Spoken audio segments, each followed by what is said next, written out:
आज हम सीखेंगे गुणा करना। जिस तरीके से सभी गुणा करते हैं, जो बेसिक तरीका होता है वही हम आपको सिखाएंगे, जिसमें आपके हासिल वाले और बिना हासिल वाले दोनों शामिल होंगे। अब आपको गुणा करने के लिए सबसे पहले क्या आना चाहिए? 1 से लेकर 10 तक के पहाड़े आपको याद होना चाहिए, टेबल याद होना चाहिए, तब आप आसानी से एक गुणा कर पाएंगे। हम देखते हैं यहाँ आपके पास क्या लिखा हुआ है, 7 का गुणा करना है 3 में। तो आपका मतलब क्या है इसका कि जो 3 का पहाड़ा है उसको आपको 7 बार पढ़ना है। 3 का पहाड़ा 7 बार पढ़ना है। तो हम क्या करेंगे इसके लिए, 3 का पहाड़ा पढ़ते हैं। 3 एकम 3, 3 दूनी 6, 3 तिया 9, 3 चौके 12, 3 पाँच 15, 3 छः 18, 3 सात 21। कितना आ रहा है? 7 बार में कितना आ रहा है? 21 आ रहा है। तो जो हमने पहाड़ा पढ़ा ये इसका आंसर हो जाएगा। तो ये हो गया इसका आसानी से गुणा। अब आपको क्या करना है, दो संख्याओं का देखना है। एक संख्या का गुणा करना है दो संख्याओं में। तो क्या करना है इसमें, 5 का गुणा करते हैं 2 में, मतलब 5 का पहाड़ा पढ़ना है 2 बार। तो 5 एकम 5 और 5 दूनी 10। कितना आ रहा है? 10 आ रहा है। तो जो 10 आता है, क्या आता है? 10 आता है। 10 में पीछे वाली संख्या हम लिखते हैं। तो हमने लिखा पीछे वाली संख्या। अब क्या है, जो आगे वाली संख्या होती है वो होती है आपकी हासिल। क्या होती है? वो होती है आपकी हासिल होती है। तो उस हासिल को क्या करना है, आपको अलग लिख लेना है। तो हमने एक अलग लिख लिया है। अब क्या करना है, 5 का पहाड़ा पढ़ा हमने एक बार, पहले 2 बार पढ़ लिया था। अब 5 का पहाड़ा पढ़ना एक बार। तो 5 एकम कितने होते हैं? 5।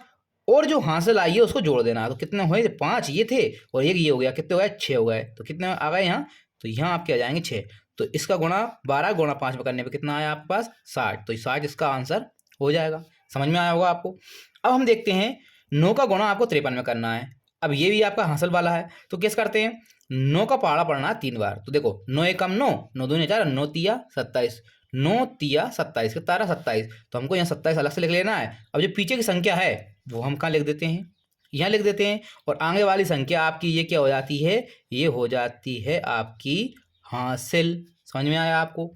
अब क्या करना है, 9 का पहाड़ा पढ़ना है 5 बार। तो देखो 9 एकम 9, 9 दूनी 18, 9 तिया 27, 9 चौके 36, 9 पंजा 45। कितने होते हैं? 45। 45 में आपको हासिल जोड़ देना। कितनी हासिल आई? 2। तो हमने 45 में अगर 2 जोड़ दिया कितने होगा? ये 47 हो गए। तो आपको क्या लिख देना है? यहाँ 47 लिख देना है। तो ये क्या हो गया? इसका आंसर हो जाएगा।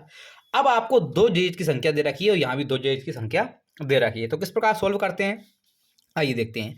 सबसे पहले आपको क्या करना पड़ेगा, पीछे वाली 8 लेना है। जिस प्रकार हम इसमें कर रहे थे वैसा वैसा करना है। तो 8 का पहाड़ा हमको कितनी बार पढ़ना है? 4 बार।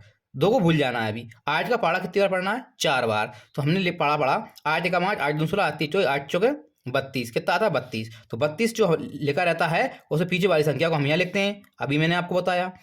अब आपको क्या है, आगे क्या है? 3। तो 3 ये क्या हो गई आपकी? ये हो गई आपकी हासिल। अब क्या करना है, 8 का पहाड़ा पढ़ना है 2 बार। तो 8 एकम 8 और 8 दूनी 16। 4 बार पढ़ लिया था, 2 बार पढ़ना है। 8 दूनी कितने हुए? 16। 16 में आपको हासिल जोड़ देना है। तो 16 में कितना जोड़ा था? 3 जोड़ दिया, कितना आ गया? 19 आ गया। तो यहाँ क्या आ जाएगा? 192। अभी ये पूरा सोल्व नहीं हुआ है। तो आपको क्या करना रहता है, अब हम दहाई के अंक का इस्तेमाल करेंगे 2 का। तो इसके लिए आपको इकाई का अंक खाली छोड़ना पड़ेगा। दहाई के अंक से हम लिखना चालू करेंगे। तो हम क्या करेंगे, 2 का पहाड़ा हमने 4 बार पढ़ा। 2 एकम 2, 2 दूनी 4, 2 तीन 6, 2 चौके 8। कितना आ गया? ये आपका 2 चौके 8 आ गया। इसमें कोई हासिल नहीं आई हमारी। फिर हम 2 का पहाड़ा कितने बार पढ़ा? 2 बार। तो 2 दूनी कितने होते हैं? 4 होते हैं। तो ये आपके सेम टू सेम 4 आ गए। अब आपको क्या करना है, ये संख्या आई हैं इन संख्याओं को जोड़ देना है। तो यहाँ ये क्या हो जाएगा? 2 हो जाएगा।